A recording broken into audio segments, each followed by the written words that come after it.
Auntie like Augustania in Yane. Yavi Evelele, my darling, Yavi in Yawe. No law, no say Monica, no say no buy. It's all our time where Eruwalakwe Gome.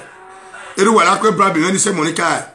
Oh, that day, Nita where in the menor social media present to you, Omagba, Nina Yopa, Bokpa. Me medete gwelo logwania a block him we block him body a block him we e mo weto bo metaladia wa mataladia egbe wan yen matete oni eta modo taladia me gbegbo o why wajo man ni me wa agbe for 2 years when agbe ijo pio yi ijo pio ni when abu jo deveta ra pio yi moto mo wa ya Wabi ajere we emena imaya se wusagbada now mami nigi de bawo when a lolo ladian no do we a cleaning leje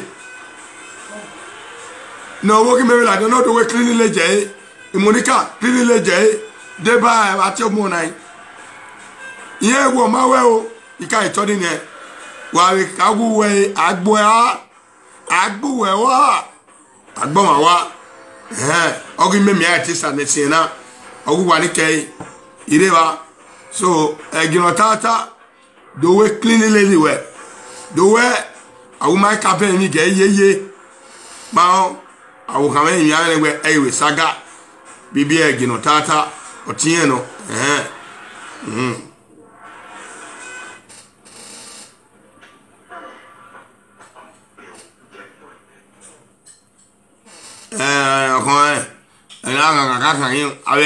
ave mandan awo logo abi gbe ave manidia egun mu Monica gbuwa mu Monica gbuwa wan why we do dey by Monica egeni na mu we lo gbe ma gba ma ka we e no go better for you uda pua da usungu wagbon ne ra bi je ma kokose lodo gbata o wepo when I wait again, or a beer or again your door. Di you agmon. Coco boy boy, a balasso boy agmon. A Temagbona, where thank you very much. We want a peaceful in abroad, everything to be clear in abroad. Where we are here, why you, only nalo log boy agmon. Isano no ayago wa so yago wa pa sungu eje lolo re boya ta ma we o lolo eje yo boya gbegbe Facebook na boya fa ya gbegbe I ready for already. I'm not afraid of nobody.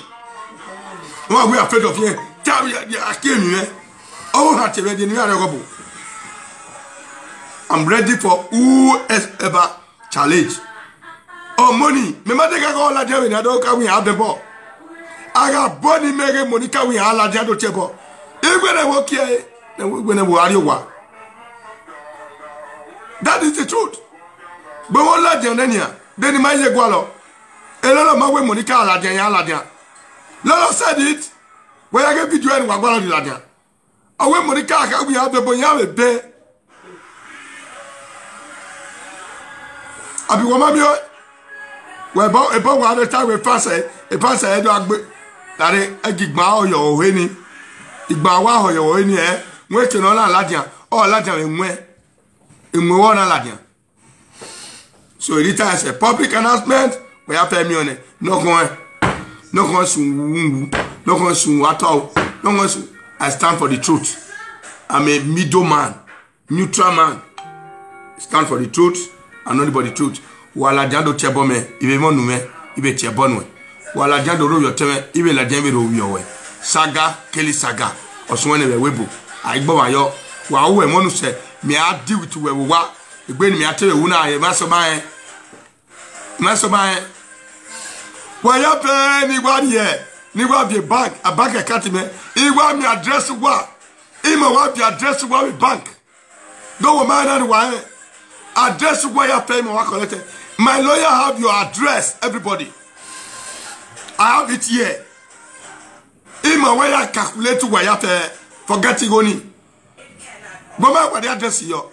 Address waya fe waro. Wane ibakuwa. A lawyer can take permission with court. Because when we are live video ima egwama kweyo. Na ya ti ebona lo system ni ladia. Ki make ya ma address ma ya fe ne. So anybody awu jaga era mi juero wa. Uma me je wa mote. Uma mote wa be no a cousin we. Our gwari.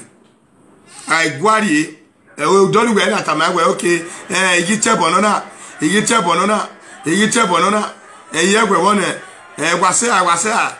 On to erugwe oko. Ati we ayewe. Enwere la video we aye. O ti la je we sister ilawa. Eni oko. Ayi lawa. Wa lawa. Eni ayawa mi. Egani we do ale live video. Eri man ready no ya ri wari oko. Ki make ya. Already cause yaga ni mo we buna. O ma gi ma no propa. Owe ni mado ku ni mado gbebo mi oko. Ona wo mo bogbona na awege na do settle ezonia. Wa de bana. Everybody wa emu egbe. Na ya we mi ya fe. Lolo come out. Lolo un ni jegbo na hin. Igino tata wa ala jawe isaga ime here ma we gbenu we wa hen. So you are 100% welcome for that public ventilator. You are all welcome. So let's wait for Efei to give us date. Efei call everyone. You send the number Yagua. Call all the presenter that involved and let's settle this matter in your table. May God bless you. Bless everyone. Bless Edo people. Bless our women. And the cause I cause for all the children. May God forgive me and God will forgive those children in Jesus' name. But please, presenter, respect yourself. So